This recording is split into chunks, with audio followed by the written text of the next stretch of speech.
morning everyone. So students, in the previous class we discussed about the relative motion. Yes. So there your chapter will be ended. Yes. So after that we started to discuss the problems on the motion in a straight line chapter. Yes. So completion of chapter ಆದ್ಮೇಲೆ ನಾವು problems ಅನ್ನ start ಮಾಡಿದ್ವಿ, discuss ಮಾಡೋಕೆ, and we already discussed the two problems. Yes. So today we will take the again two more problems, and after that I will give you again two more problems as a homework. Okay. So you start to solve in your notes. Okay.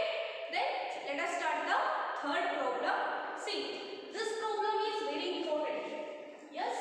So many times this problem has asked. Yes. See, ಇದನ್ನ ತುಂಬಾ ಸಾರಿ exam ಅಲ್ಲಿ ಕೇಳಿದ್ದಾರೆ. Okay. C ಇದೇ problem ಅಂತಲ್ಲ, ಈ ತರ problem ಕೇಳ್ತಾರೆ. S. C same ಇರುತ್ತೆ, ಓನ್ಲಿ ವ್ಯಾಲ್ಯೂ ಅಷ್ಟೇ ಚೇಂಜ್ ಮಾಡಿರ್ತಾರೆ. ಈಗ ಇಲ್ಲಿ 4 ಸೆಕೆಂಡ್ ಅಂತ ಕೊಟ್ಟಿದ್ದಾರಾ, ಸೊ ಮೇ ಬಿ ಅಲ್ಲಿ 10 ಸೆಕೆಂಡ್ಸ್ ಅಂತ ಕೊಡಬಹುದು. Yes, like this, just they change the value, but pattern of solving is same. Okay. So this is the important problem. That's why I am taking this one and solve this one in your book. Okay. Just see how to solve this type of the problems. Yes. So let us start. What they given here? A stone is projected vertically up from the top of a tower at a velocity of 9.8 meter per second. Yes. So what they given?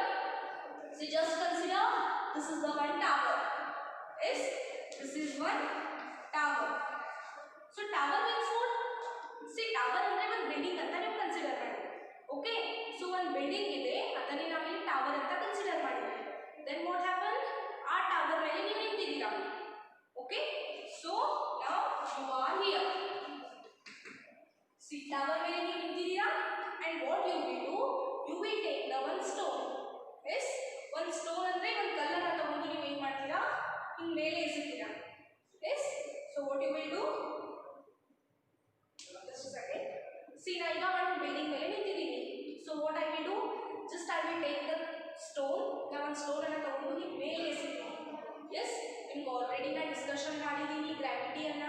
S, gravity ಯಾವಾಗಲೂ ಏನ್ರಿ, ಕೆಳಗಡೆ ಹೋಗುತ್ತೆ. ಯಾವುದೇ ಒಂದು object ಅನ್ನ ನಾವು ಮೇಲೆ ಹೋದಾಗ ಅದು definitely it will go to the downwards because of the gravity. ಅದು ನಿಮಗೆ ಗೊತ್ತಿದೆ ಆಲ್ರೆಡಿ. ಗುರುತ್ವಾಕರ್ಷಣ ಶಕ್ತಿಯಿಂದ ಏನಾಗುತ್ತೆ ರೀ, ಯಾವುದೇ ಒಂದು ಆಬ್ಜೆಕ್ಟ್ ಅನ್ನ ನಾವು ಮೇಲೆ ಹೋಗಿದಾಗ definitely that will come back to the earth. Okay. So earth ಕಡೆ ಬರ್ತಾ ಇದೆ ಅಂದ್ರೆ ಅರ್ತ್ ಕಡೆ ಡೈರೆಕ್ಷನ್ ಇರುತ್ತೆ. ಸೊ ನಾವು ಆಲ್ರೆಡಿ ಡಿಸ್ಕಷನ್ ಮಾಡಿದ್ವಿ, ಈ ವಸ್ತು ಈಗ ಅರ್ತ್ ಕಡೆ ಬರ್ತಾ ಇದೆ ಅಂದ್ರೆ that is positive g. Yes, towards earth ಇತ್ತಂದ್ರೆ ಪಾಸಿಟಿವ್ ಜಿ, ಬಟ್ ಅದೇ ನಾನು ಅರ್ತ್ಗೆ ಅಪೋಸಿಟ್ ಆಗಿ ಮೇಲೆ ಥ್ರೋ ಮಾಡಿದೆ ಅಂದ್ರೆ minus j. That we already discussed in the previous class. Yes. But now what you are doing? See, you are building ಮೇಲೆ ನಿಂತಿದ್ದೀರಾ, and ಆ building ಮೇಲಿಂದ ನೀವು ಈ ಕಲ್ಲನ್ನ ಹಿಂಗೆ ಅಪ್ವರ್ಡ್ಸ್ ಥ್ರೋ ಮಾಡ್ತಾ ಇದ್ದೀರಾ. ಅಪ್ವರ್ಡ್ ಅಂದ್ರೆ ಏನು? Opposite to gravity. ಭೂಮಿಗೆ ಅಪೋಸಿಟ್ ಆಗಿ ನೀವು ಏನು ಮಾಡ್ತಾ ಇದ್ದೀರಾ, ಅರ್ತ್ಗೆ ಅಪೋಸಿಟ್ ಆಗಿ ಈ ಕಲ್ಲನ್ನ ಥ್ರೋ ಮಾಡ್ತಾ ಇದ್ದೀರಾ. ಎಸ್. ಸೊ ಅದು ಎಷ್ಟಿರುತ್ತೆ ಅದರದ್ದು ವೆಲಾಸಿಟಿ, ನೀವು ಥ್ರೋ ಮಾಡಿದಂಥ ಕಲ್ಲಿದ್ದು 9.8 meter per second. See, meter per second ಕೊಟ್ಟಿದ್ದಾರೆ ಅಂದ್ರೆ ನೀವು ಕನ್ಫರ್ಮ್ ಆಗಬೇಕು ಅದು ವೆಲಾಸಿಟಿನೇ ಇದೆ ಅಂತ. ಎಸ್. ಸಿ, ಇಲ್ಲಿ ಒಮ್ಮೊಮ್ಮೆ ವೆಲಾಸಿಟಿ ಅಂತ ಮೆನ್ಷನ್ ಮಾಡೋಲ್ಲ. ಆಗ ಏನು ಮಾಡಬೇಕು, ಹೇಗೆ ಕಂಡುಹಿಡಿಬೇಕು ಇದು ಯಾವ ವ್ಯಾಲ್ಯೂ ಇದೆ ಅಂತ? By seeing this S I unit. Yes, S I unit ಏನಿದೆ ಅಲ್ಲ ಅದನ್ನು ನೋಡಿ ನಾವು ಕನ್ಫರ್ಮ್ ಮಾಡ್ಕೋಬೇಕು ಇದೇನಿದೆ ಅಂತ. ಸಿ, ಈಗ ಮೀಟರ್ ಪರ್ ಸೆಕೆಂಡ್ ಇದೆ, ನಮಗೆ ಗೊತ್ತು S I unit meter per second ಇದಕ್ಕಿರುತ್ತೆ ರೀ, for the velocity. Velocity is having the SI unit of meter per second. Correct? So, ಈಗ velocity ಎಷ್ಟಾಯ್ತು? Initial velocity 9.8 meter per second. ಇಷ್ಟು velocity ಇಂದ ನೀವು ಈ ಕಲ್ಲನ್ನ ಥ್ರೋ ಮಾಡ್ತಾ ಇದ್ದೀರಾ ಇಲ್ಲಿಂದ. ಎಷ್ಟು ಹೀಗೆ ಥ್ರೋ ಮಾಡಿದ್ರಿ ಅಪ್ವರ್ಡ್ ಡೈರೆಕ್ಷನ್ ಅಲ್ಲಿ, ಬಟ್ ಅದು ಕಲ್ಲು ಏನಾಗತ್ರಿ, ಮೇಲೆ ಥ್ರೋ ಮಾಡಿದ್ರಿ ಅಲ್ಲೇ ಉಳಿಯುತ್ತಾ? Definitely no, it will come back to the earth. Yes. So ನೀವೀಗ ಥ್ರೋ ಮಾಡಿದ್ದೀರಾ, just you throw, but again it will come back to the earth. See, ಇದು earth surface ಇದು ಅರ್ತ್ ಸರ್ಫೇಸ್ ಇದೆ ರೀ, ಅದ್ರ ಮೇಲೆ ಬಿಲ್ಡಿಂಗ್ ಇದೆ. ಸೊ ನೀವು ಇಲ್ಲಿ ನಿಂತಿದ್ದೀರಾ and you throw the rock, yes, you throw the stone and it is in this direction and again it will come back to the earth, right? So next is it reaches the foot of the building in 4 seconds. It andre yavri stone, where it is stone. So ಆ stone ಇದೆ ಇಲ್ಲ, ಆ ಕಲ್ಲು ಇದೆ ಇಲ್ಲ, ಅದು ಇಲ್ಲಿ ಮೇಲೆ ಹೋಗಿ ಕೆಳಗಡೆ ಇಲ್ಲಿ ಬರೋಕೆ ಎಷ್ಟು ಟೈಮ್ ತಗೊಳುತ್ತೆ? 4 ಸೆಕೆಂಡ್. 4 ಸೆಕೆಂಡ್ ಟೈಮ್ ಅನ್ನ ತಗೊಳುತ್ತೆ, ರೈಟ್?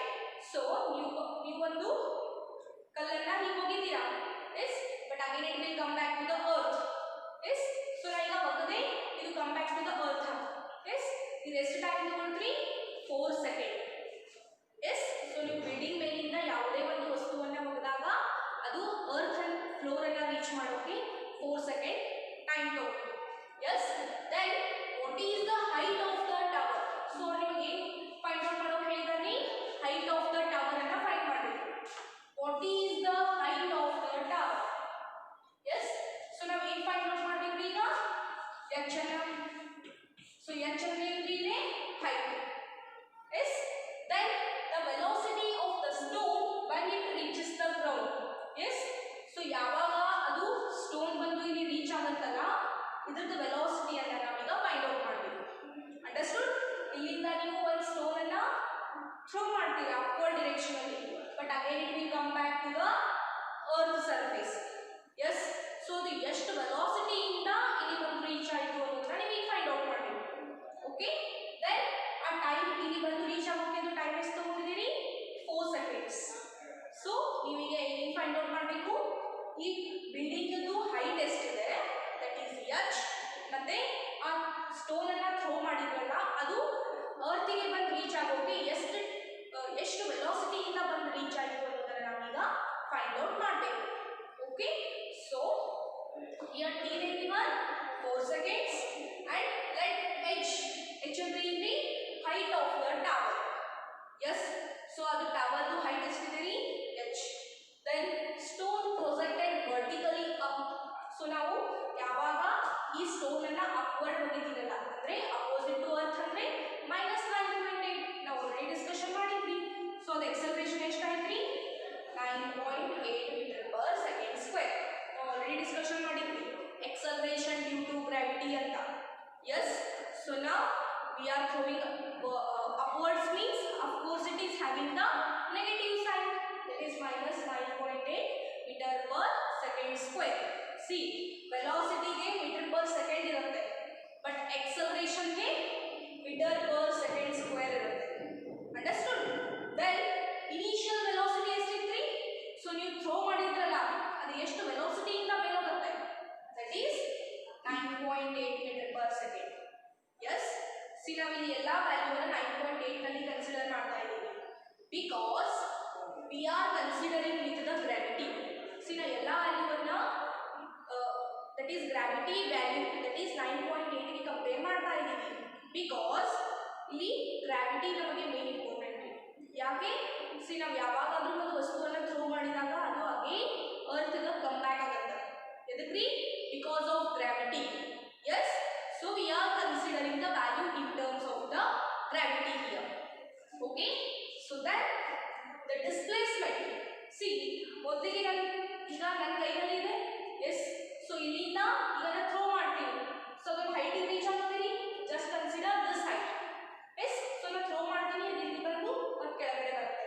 ಸೊ ಅದೇನಾಯ್ತು? ನನ್ನ ಪೊಸಿಷನ್ ಅನ್ನ ಚೇಂಜ್ ಮಾಡ್ತಾ, yes, ನನ್ನ ಪೊಸಿಷನ್ ಅನ್ನ ಚೇಂಜ್ ಮಾಡ್ತು ಅಂದ್ರೆ displacement, and that is also in the one direction ಅಲ್ಲಿ ಇದೆ. ಸೊ ಮೊದಲು ಇಲ್ಲಿತ್ತು, ಆಮೇಲೆ ಇಲ್ಲಿ ಬಂತು. ಸೊ ಅದು ಹೇಗೆ ಹೋಗ್ತಾ ಇದೆ? ಅಪ್ವರ್ಡ್ ಹೋಗ್ತಾ ಇದೆ. ಸೊ ಅದರ ಡೈರೆಕ್ಷನ್ ಇದೆ, ಅಂದ್ರೆ ನಾವೇನಂತ ಹೇಳ್ತೀವಿ? ಡಿಸ್ಪ್ಲೇಸ್ಮೆಂಟ್. ಸೊ ಡಿಸ್ಪ್ಲೇಸ್ಮೆಂಟ್ ಎಷ್ಟಾಯ್ತು ಸ್ಟೋನ್ದು? s is equal to -h, yes. So displacement ಅನ್ನು ನಾವು s ನಲ್ಲಿ ಬರೀತೀವಿ, that you already know. But ಈಗ ಅದು ಇದನ್ನೇ ನಾವೇನಂತ ಕನ್ಸಿಡರ್ ಮಾಡಿದೀವಿ? ಈಗ ಹೈಟ್ ಅಂತ ಕನ್ಸಿಡರ್ ಮಾಡಿದೀವಿ, yes or no? ಸೊ ಅದಕ್ಕಾಗಿ ಇಲ್ಲಿ -h ಅಂತ ತಗೊಂಡಿದ್ದೀವಿ. why? because it is opposite to the gravity, yes or no? see ನಾವು ಮೊದಲಿಗೆ ಥ್ರೋ ಮಾಡಿದಾಗ ಮೇಲೆ ಹೋಗ್ತಾ ಇರುತ್ತೆ, but it will come back to the earth. Yes, so na throw ಮಾಡಿದೆ and it will come back to the earth. Yes, so ಮೇಲೆ ಹೋಗಿ ಮತ್ತೆ ಕೆಳಗಡೆ ಬಂತು ಅಂದ್ರೆ ಒಂದು upward ಹೋಯಿತು ಮತ್ತೆ downward ಬಂತು. So the direction ಏನಾಯ್ತು ಚೇಂಜ್ ಆಯಿತು. Yes, ಒಂದು ಮೇಲೆ ಹೋಯಿತು next ಕೆಳಗಡೆ ಬಂತು. Yes, so ಮೇಲೆ and ಕೆಳಗೆ ಅಂದ್ರೆ ಇಲ್ಲಿ direction will be opposite. Yes, so like this we are taking the displacement here minus h. Yes, so ಈಗ minus h ಬರೆಯೋದನ್ನ ಏನಂತ ಹೇಳ್ತೀವಿ, net displacement opposite to the initial direction. The total displacement ಏನು ಬರುತ್ತಲ್ಲ ಅದು initial direction ಗೆ opposite ಆಗಿರುತ್ತೆ. ಅಂದ್ರೆ ಇಲ್ಲಿ initial ಆಗಿ ಅದು ಮೇಲೆ ಹೋಗ್ತಾ ಇತ್ತು, ಬಟ್ ಅದು ಕೆಳಗೆ ಬಂದು ರೀಚ್ ಆದಾಗ ಏನಾಗಿತ್ತು, ಮೇಲಿಂದ ಕೆಳಗೆ ಬಂತು. ಎಸ್, ಅಪ್ವರ್ಡ್ ಹೋಗಿದ್ದು ಏನಾಯ್ತು, ಡೌನ್ವರ್ಡ್ ಬಂತು. ಇನಿಷಿಯಲಿ ಅಪ್ವರ್ಡ್ ಇತ್ತು, ಬಟ್ ಕೆಳಗೆ ಬಂದಿದ್ದಾಗ ಅದು ಡೌನ್ವರ್ಡ್ ಇತ್ತು. ಅದಕ್ಕೆ ಅದೇನಾಗುತ್ತೆ, opposite direction. Understood? So now we have to solve the problem. So ಯಾವ ಫಾರ್ಮುಲಾ ಯೂಸ್ ಮಾಡಬೇಕ್ರಿ, this one, s is equal to ut plus half at square. See ಯಾಕೆ ಈ ಫಾರ್ಮುಲಾನ ಕನ್ಸಿಡರ್ ಮಾಡಬೇಕು, ನಮಗೀಗ ಇನಿಷಿಯಲ್ ವೆಲಾಸಿಟಿ ಗೊತ್ತಿದೆ. ಎಷ್ಟಿದೆ ರೀ, tower at a velocity of 9.8 meter per second. Yes, so initial velocity ನಾವು ಎಷ್ಟು ಕನ್ಸಿಡರ್ ಮಾಡಿದೀವಿ, initial velocity 9.8 ಇದೆ. ಸೊ ನಾವು initial velocity u ಇದ್ದಂತಹ ಫಾರ್ಮುಲಾನ ಸರ್ಚ್ ಮಾಡಬೇಕು ಫಸ್ಟ್. ಎಸ್, ಸೊ ಈ ಫಾರ್ಮುಲಾದಲ್ಲಿ u ಇದೆ ರೀ, initial velocity. Okay, done. Time ಕೊಟ್ಟಿದ್ದಾರೆ 4 ಸೆಕೆಂಡ್. ಓಕೆ, ಸೊ ನಮ್ಗೆ ಆಲ್ರೆಡಿ ಈಗ ಡಿಸ್ಪ್ಲೇಸ್ಮೆಂಟ್ ಅಂದ್ರೆ ಇಲ್ಲಿ ಹೈಟ್ ಅಂತ ಕನ್ಸಿಡರ್ ಮಾಡಿದ್ವಿ. ಸೊ ಓಕೆ, ಡಿಸ್ಪ್ಲೇಸ್ಮೆಂಟ್ ಓಕೆ ಆಯ್ತು. ನೆಕ್ಸ್ಟ್ ಎಕ್ಸಲರೇಷನ್ ಕೊಟ್ಟಿದ್ದಾರಾ, ಸೊ ಅದು ಓಕೆ ಆಯ್ತು. ಎಸ್, ಸೊ ನಾವು ಈಗ ಎಕ್ಸಲರೇಷನ್ ವ್ಯಾಲ್ಯೂ ಅಂತ ಕೂಡ ಇಲ್ಲಿ ಆಲ್ರೆಡಿ ಬರ್ತಿದ್ದೀವಿ. Where it is here. Yes, so ಎಲ್ಲ ವ್ಯಾಲ್ಯೂಗಳು ಈ ಫಾರ್ಮುಲಾದಲ್ಲಿ ಸಿಗತ್ರಿ. Okay, so put the value then. So S ಅಂದ್ರೆ ಏನ್ರಿ, minus h from here, correct. Then after that u ಎಷ್ಟಿದೆ ರೀ, initial velocity. Just see here, u is 9.8 meter per second. So 9.8 I3. Then time how much they given? Time here 4 seconds. Put the value plus 1 by 2. Then acceleration is minus 9.8. Acceleration yaaka minus ತಗೊಂಡಿದ್ದೀವಿ. So initially ಬಂದಾಗ ಬೇರೆ direction ಇತ್ತು, ಮತ್ತೆ ಕೆಳಗಡೆ ಬಂದಾಗ ಬೇರೆ direction ಇತ್ತು. So ಅದಕ್ಕಾಗಿ ನಾವು acceleration which taking as a negative minus 9.8. okay, so minus 9.8 t square. t ಎಷ್ಟಿದೆ ರೀ, 4 ಇದೆ. okay, then ಅದಕ್ಕೆ ಸ್ಕ್ವೇರ್ ಮಾಡಿ. yes, so 9.8 into 4 ಇಷ್ಟು ಬರುತ್ತಾ. next 1 by 2. so minus 9.8 into 4 square is 4 into 4, it will be 16. yes, so 16 into minus 9.8 ಎಷ್ಟು ಬರುತ್ತೆ, minus 78.4. ನೀವು ಕ್ಯಾಲ್ಕುಲೇಟರ್ ತಗೊಂಡು ಅದರಲ್ಲಿ ಸಾಲ್ವ್ ಮಾಡಿ. ನಾ ಎಕ್ಸಾಕ್ಟ್ಲಿ ವ್ಯಾಲ್ಯೂ ಇಟ್ಟಿದ್ದೀನಿ ಡೈರೆಕ್ಟ್ ಆಗಿ. Okay, so then minus h is equal to how much you are getting, minus 39.2. yes, so both the sides we have the negative sign, so just cancel it.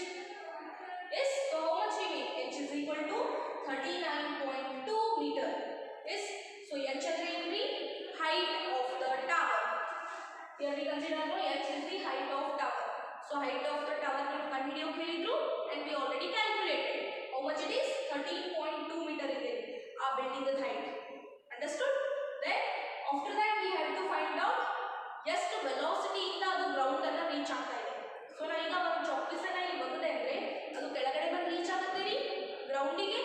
So ಅದು ಎಷ್ಟು velocity ಇಂದ ಬಂದು ಗ್ರೌಂಡಿಗೆ reach ಆಯಿತು ಅನ್ನೋದನ್ನ calculate ಮಾಡಬೇಕು.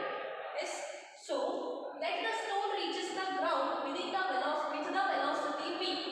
so velocity v ಇಂದ ಅದು reach ಆಗ್ತಾ ಇದೆ. yes, so after this which formula we have to use, easier formula.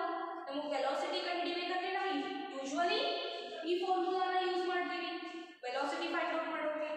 ಅಂದ್ರೆ ಫೈನಲ್ ವೆಲಾಸಿಟಿಯನ್ನು ಕಂಡುಹಿಡಿಯಬೇಕು. ಈಗ ಇನಿಷಿಯಲಿ ನಾವು ಥ್ರೋ ಮಾಡಿರ್ತೀವಿ, ಅದು ಎಷ್ಟಿದೆ ರೀ ವೆಲಾಸಿಟಿ, 9.8.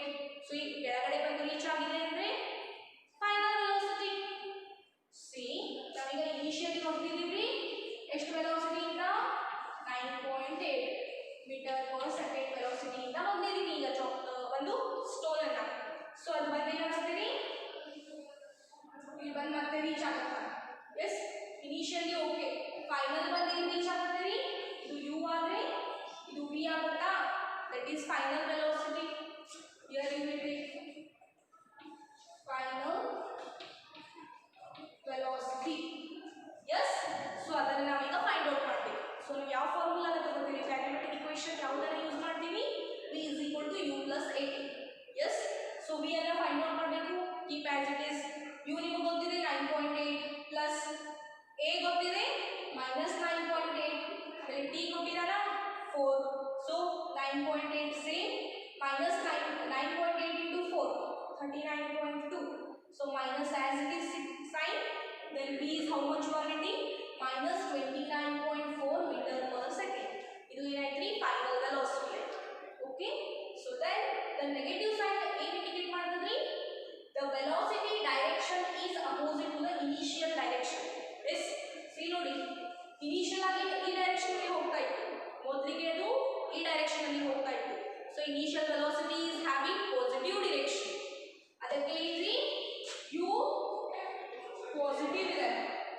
ಎಸ್, ಬಟ್ ಅದೇ ಏನ್ರಿ ವಿ ಅಪೋಸಿಟ್ ಡೈರೆಕ್ಷನ್ ಅಲ್ಲಿ ಇದೆ, ಕೆಳಗಡೆ ಬರ್ತಾ ಇದೆ. ಸೊ ಅದಕ್ಕೆ ಏನ್ರಿ ಇದು ನೆಗೆಟಿವ್ ಸೈನ್ ಅನ್ನ ಹೊಂದಿದೆ. Understood? This is the 5 marks problem. You start to solve.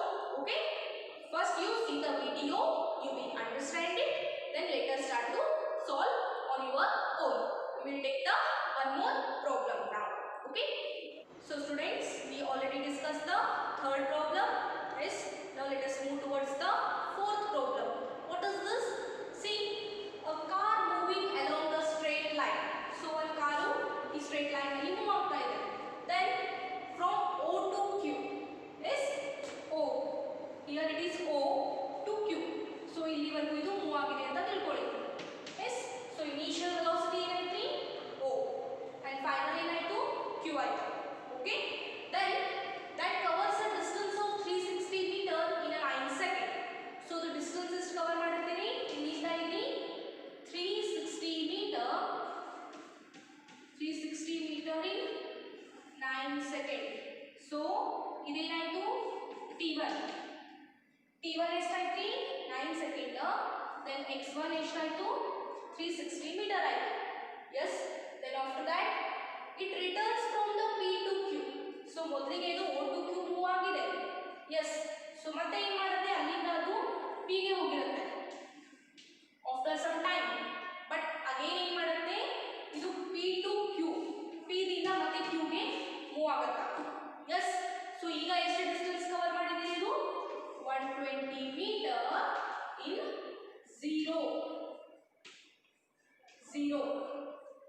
0 second. So ಇದೇನಾಯ್ತು x2 ಆಯ್ತಾ ಇಲ್ಲ, ದೆನ್ ಇದೇನಾಯ್ತು t2 ಆಯ್ತು. Understood? Then what they said you to calculate, ಏನು ಕ್ಯಾಲ್ಕುಲೇಟ್ ಮಾಡೋಕೆ ಹೇಳಿದಾರಿ, what are the average velocity. So ನಾವೀಗ ಎವರೇಜ್ ವೆಲಾಸಿಟಿ ಮತ್ತು ಎವರೇಜ್ ಸ್ಪೀಡ್ ಅನ್ನು ಫೈಂಡ್ ಔಟ್ ಮಾಡಬೇಕು. ಅದು 2 situations.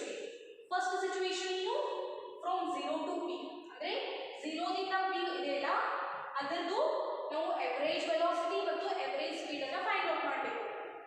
S, then second situation ಏನು, 0 to P ಗೆ ಮೂವ್ ಆಗಿ ಮತ್ತೆ P ದಿಂದ ಅದು Q ಬಂದಿರಬೇಕು. ಎಸ್, ಸೊ ಹೀಗೆ 2 ಸಿಚುವೇಶನ್ ಅಲ್ಲಿ ನಾವೀಗ ಎವರೇಜ್ ಸ್ಪೀಡ್ ಮತ್ತು ಎವರೇಜ್ ವೆಲಾಸಿಟಿಯನ್ನು ಫೈಂಡ್ ಔಟ್ ಮಾಡಬೇಕು. Okay, then let us start. First situation ಯಾವುದು, 0 to P. So 0 to P car move ಆಗಿದ್ರಿ. Yes, so find out the average velocity ನಾವು. How much? See, the average velocity formula you already no.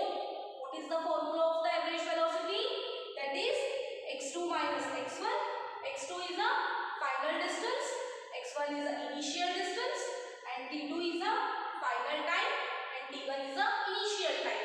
Yes, so ಈಗ final time ಎಷ್ಟಿದೆ total 360. Yes, ಅಂದ್ರೆ ಈಗ total distance 0 to P ಎಷ್ಟು cover ಮಾಡಿದ್ದೀರಿ, ಅದು ಇಷ್ಟು ಟೋಟಲ್ ಡಿಸ್ಟೆನ್ಸ್ 360 ಮೀಟರಾ. Yes, so put the value here, 360 minus x1 ಏನಾಗುತ್ತೆ 0, ಇಲ್ಲಿ 0 ಇದೆ. ಎಸ್, ಸೊ ಟೋಟಲ್ x2 ಹೋಗಿ ಬಿಟ್ಟಿದಾಗ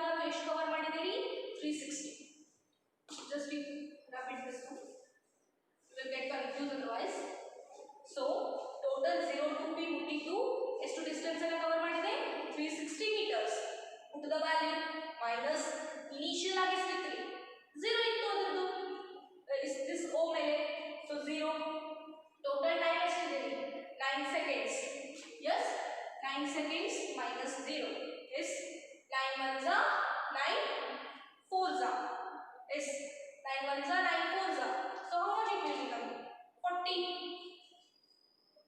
is 40 meter per second. ಇದೇನಾಯ್ತು average velocity from O to P. yes ಈಗ average speed from O to P. so ಏನಾಗುತ್ತೆ what is the formula for the speed total distance divided by time. yes so total distance ಎಷ್ಟು cover ಮಾಡಿದೆ 360 time ಎಷ್ಟಿದೆ 9 seconds. so again 9 ones are 9 fours are 36. so it will become what will happen 9 ones are 9 fours are and 0 40 meter per second. yes this is the average speed. ಇದು first situation ಅಲ್ಲಿ ಆಯ್ತು from O to P. so ಈಗ second situation ಏನು O to P ಗೆ move ಆಗಿದೆ and again coming back to Q. yes so average velocity from O to P move ಆಗಿ then again coming back to Q. so ಏನಾಗುತ್ತೆ ಈಗ initial velocity O ದಿಂದ consider ಮಾಡಿ final velocity Q ಗೆ ನೋಡಬೇಕು ನಾವು. yes so average velocity ಏನಾಯ್ತು x2 minus x1 divided by t2 minus t1 right. so x2 final ಎಷ್ಟಿದೆ final total ಆಗಿ ಎಷ್ಟು ರೀಚ್ ಆಗಿದೆ O to P ದಿಂದ 360 meter total ಆಗಿ. yes so take it as a x2 only and this is t2. yes then 360 minus but 120 ಯಾಕೆ consider ಮಾಡಿದ್ರಿ ನಾವು ಅದು P ಗೆ ಹೋಗಿ ಮತ್ತೆ Q ಗೆ ರಿಟರ್ನ್ ಬರ್ತಾ ಇದೆ. yes so ಅದರ ಎಷ್ಟಿದೆ 120 ಮೀಟರ್. yes so x1 ಆಯ್ತು 120 divided by t2 ಎಷ್ಟಿದೆ total 9 seconds 9 second minus t1 ಎಷ್ಟಿದೆ 3 seconds. yes so here it will take the 3 seconds. sorry here it is not 0 it is 3 seconds. sorry